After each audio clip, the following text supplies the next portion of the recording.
Bismillahirrahmanirrahim. Assalamualaikum warahmatullahi wabarakatuh. Salam sejahtera untuk kita semua. Semoga kita semua dalam keadaan sehat ya hari ini dan seterusnya. Baik teman-teman semua, pada pertemuan kali ini ya kita akan membahas mengenai metode ABC untuk klasifikasi persediaan logistik ya. Kemarin kita sudah mempelajari mengenai perencanaan logistik yang salah satunya berkaitan dengan inventory. Ini adalah menggunakan metode ABC atau kita kenal dengan metode Pareto. Nah, kita mulai dari definisinya ya, bahwa analisis ABC ini membagi persediaan menjadi 3 kelas berdasarkan besarnya nilai atau value yang dihasilkan oleh persediaan tersebut. Jadi analisis Pareto ini adalah analisis di mana ada pembagian persediaan di dalam warehouse atau gudang ke dalam 3 kelas ya, A, B, dan C. Ini berdasarkan pada value yang dihasilkan oleh persediaan tersebut.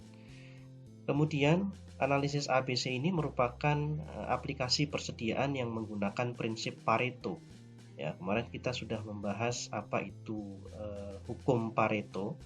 Prinsip ini menyatakan bahwa critical few and trivial many, atau prinsip ini mengajarkan untuk memfokuskan pengendalian persediaan kepada jenis persediaan yang bernilai tinggi atau critical daripada yang bernilai rendah atau trivial.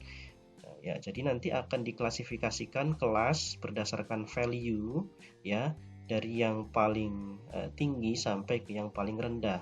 Nah, sehingga dari situ bisa diidentifikasi persediaan mana ya yang bisa difokuskan untuk penanganan yang lebih intensif. Ya, tentu saja yang mendapatkan fokus pengendalian ya atau penanganan yang lebih intensif ini adalah persediaan dengan nilai yang paling tinggi atau critical. Ya, sedangkan persediaan yang yang bernilai rendah, nah ini akan mendapat prioritas paling kecil. Kemudian analisis ABC ini adalah metode pengklasifikasian barang berdasarkan peringkat nilai dari nilai tertinggi hingga terendah, tadi sudah dijelaskan. Kemudian dibagi menjadi 3 kelompok besar yang disebut kelompok A, B, dan C. Ya, jadi biasanya kelompoknya ini diklasifikasikan berdasarkan abjad A, B, dan C ya, sehingga dinamakan analisis ABC ya. Nah, untuk pengklasifikasian ABC berdasarkan pemakaian ini ya bisa kita lihat dari gambar ini bahwa A ya ini adalah klasifikasi untuk persentase pemakaian ya secara volume ya. Ini 80% dari total investasi persediaan ya. Jadi nilainya adalah 80% dari total investasi persediaan. Kemudian B ya ini memiliki nilai sebesar ya secara persentase ini 15% ya, dari total investasi persediaan. Kemudian C ini sebesar 5% dari total investasi persediaan. Kemudian dari sisi fisik ya biasanya untuk A ini dia hanya 20% ya. Biasanya jumlahnya tidak terlalu banyak ya, 20% dari total items yang ada di inventory atau persediaan. Kemudian B ini 30% dari total inventory yang ada di persediaan, sedangkan yang C ini 50% dari total inventory di perusahaan. Nah, untuk persentase nilai ya dari volume setiap klasifikasinya ini bisa berbeda ya tiap perusahaan tergantung dari kriteria yang digunakan ya. Secara teori ya nilainya adalah 70 sampai dengan 80% ya. Jadi antara 70 sampai dengan 80%. Jadi bisa menggunakan kriteria 70% atau bisa juga menggunakan kriteria 80% tergantung dari perusahaannya.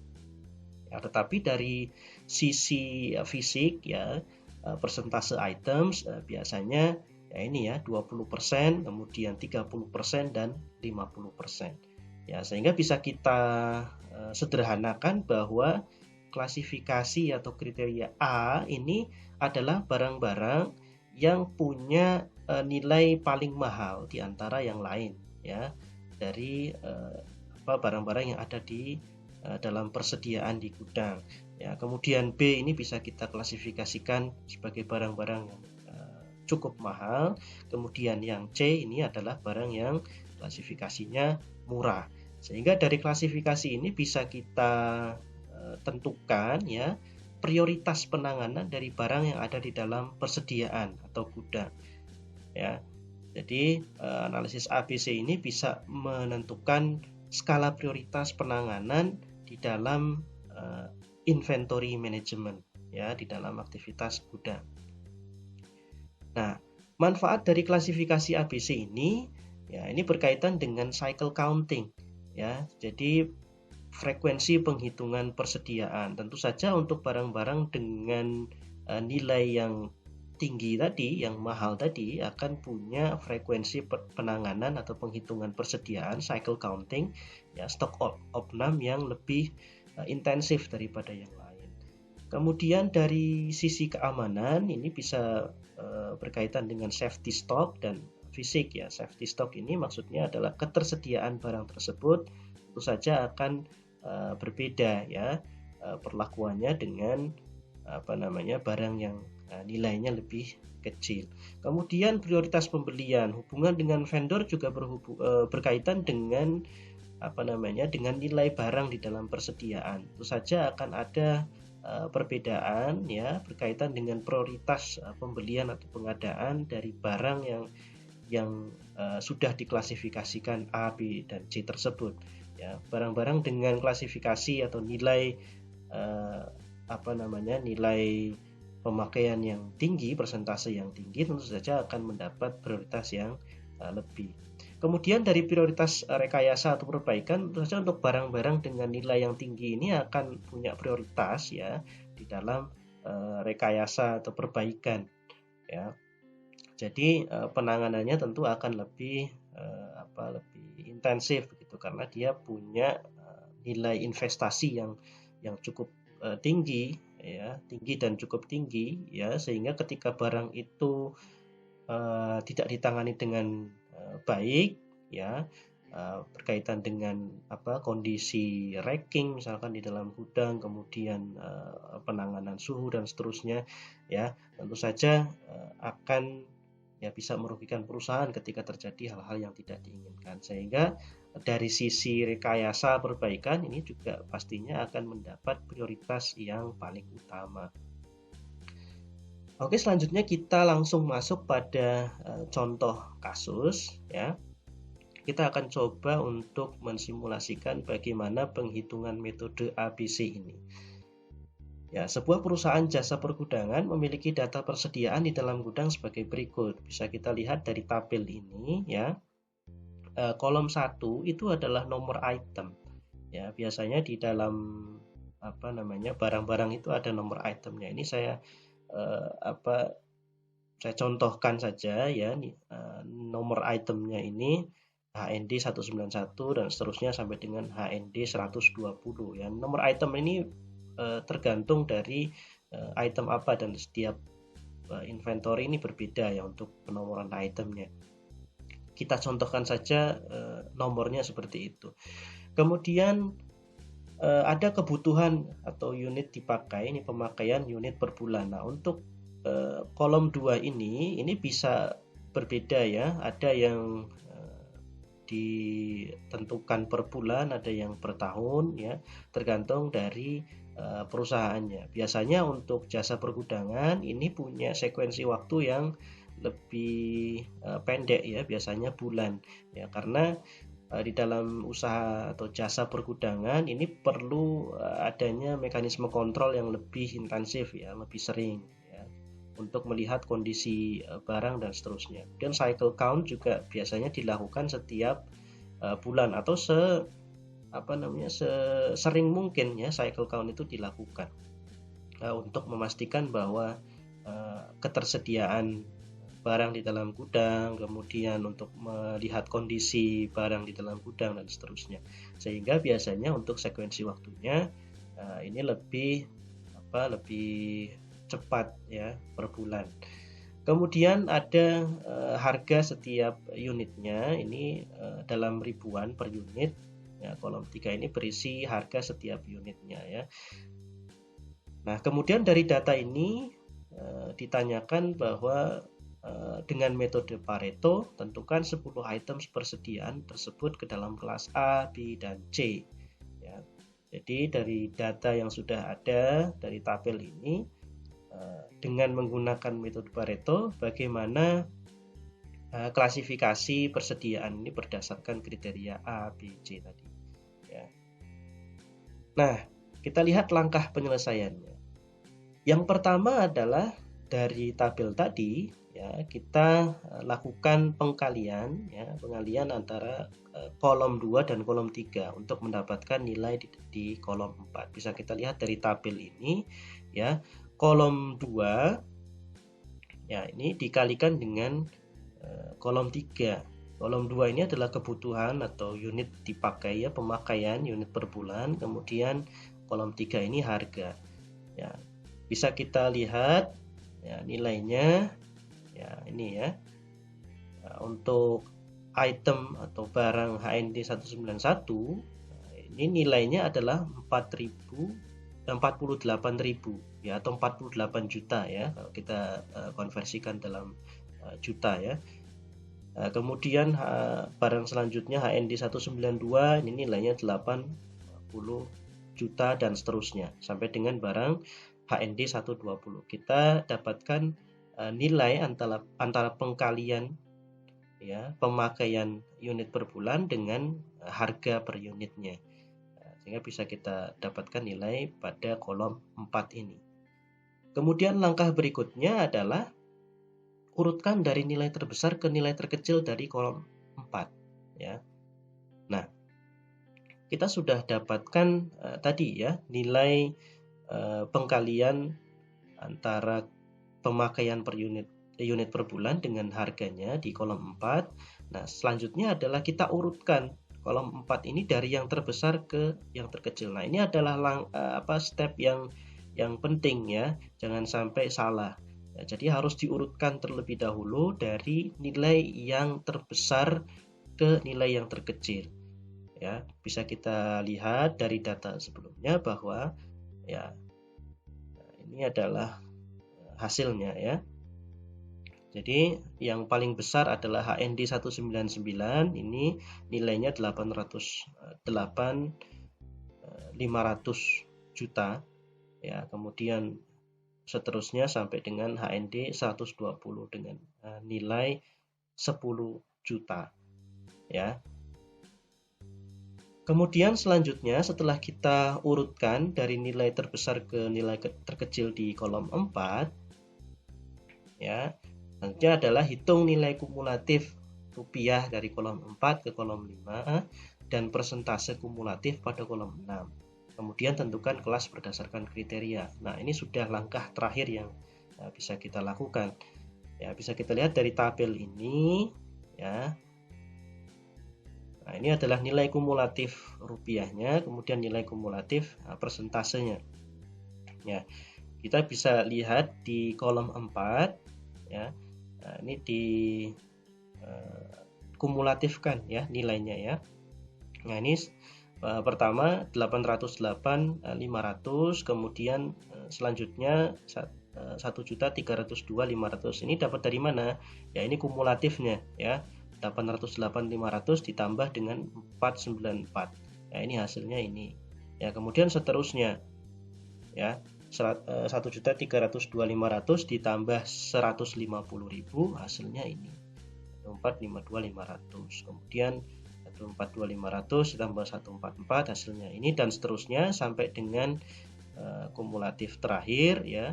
Ini adalah total investasi yang ada di dalam persediaan ya. Total nilainya adalah ini 1.949.500. Ya, jadi total investasi yang ada di total nilai ya, nilai investasi yang ada di dalam persediaan adalah sejumlah 1.949.500. Nah, kemudian setelah kita ketahui nilai kumulatif rupiahnya, ya kita tentukan nilai kumulatif secara persen. Ya, kita lihat ini ada 41,47%, kemudian 66,81% dan seterusnya sampai dengan 100%. Nah, caranya gimana? Nah, 41,47% ini diperoleh dari ya ini ya, berarti 808.500 dibagi dengan total investasinya ya, 1.949.500, kemudian dikalikan 100%.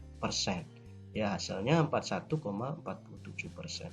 Kemudian seterusnya ya, 1.302.500 dibagi dengan total investasi, nilai investasi, hasilnya 6681.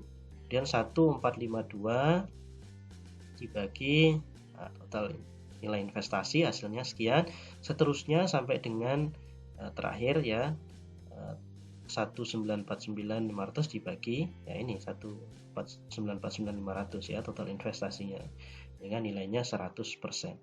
Nah, sudah kita ketahui ya nilai kumulatif dan persentase kumulatifnya. Nah, kita bisa menentukan kelasnya ya, dari persentase yang sudah kita dapat ini ya.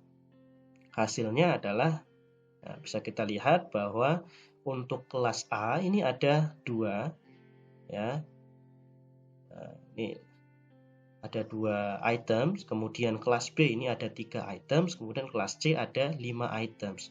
Nah, bagaimana menentukan kelas-kelas ini ya, kita lihat dari teorinya ya, bahwa kelas yang A ini ya ini secara persentase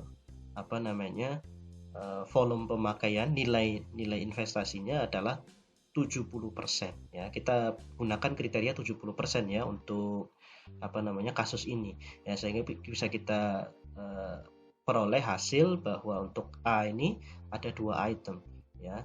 Berarti kan sampai sini ya, 66,81 untuk kriteria A. Nah, kemudian untuk kriteria B ini kan nilainya berapa?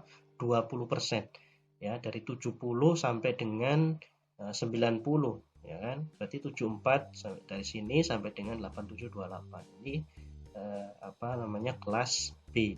Kemudian sisanya ini adalah kelas C ya, dari 90 sampai dengan 100 ya. Bisa kita lihat hasilnya seperti ini. Nah, dari perhitungan tadi bisa kita simpulkan bahwa ya, berdasarkan penghitungan menggunakan metode Pareto, kita peroleh hasil bahwa kelas A ini memiliki nilai pemakaian terbesar yaitu 66,81%. Nah, ini dapat dari mana? Ya, dapat dari sini ya. 66,81% ya untuk kelas A. Nah, kemudian dari total persediaan yang terdiri dari 2 items ya, 20% sesuai dengan teori tadi. Nah, kemudian itemnya ada HND 199 dan HND 197. Kemudian kelas B ini memiliki nilai pemakaian sebesar 20,24%. Ini dapat dari mana? Nah, di sini ya. Ini batas atasnya untuk kelas B ini kan 87,28, kemudian dikurangi dengan 66,81, sehingga hasilnya adalah 20,24% dari total persediaan yang terdiri dari 3 items ya. Ada 3 items untuk kelas B, yaitu HND 195, HND 198 dan HND 193. Kemudian untuk kelas C ini nilai pemakaiannya adalah 12,72% dari total persediaan. Ya, dapat dari mana? Ya tadi ya, 100 dikurangi dengan 87,28, sehingga ketemu hasilnya 12,72% dari total persediaan. Ada berapa item? Ada 5 item ya. Nah, ini 192, 196, 194, 191 dan 120 ya. Jadi ini adalah kesimpulan yang bisa kita dapat dari penghitungan ABC tadi ya, metode Pareto tadi ya, sehingga bisa kita dapatkan skala prioritas untuk penanganan barang ya, items di dalam inventory ya, bahwa kelas A ini akan mendapatkan penanganan yang lebih intensif daripada kelas B dan kelas C. Saya kira itu yang bisa saya sampaikan untuk pertemuan kali ini. Terima kasih. Kita ketemu lagi di pertemuan selanjutnya. Kita akhiri dengan bacaan syukur. Alhamdulillahirabbil alamin. Assalamualaikum warahmatullahi wabarakatuh.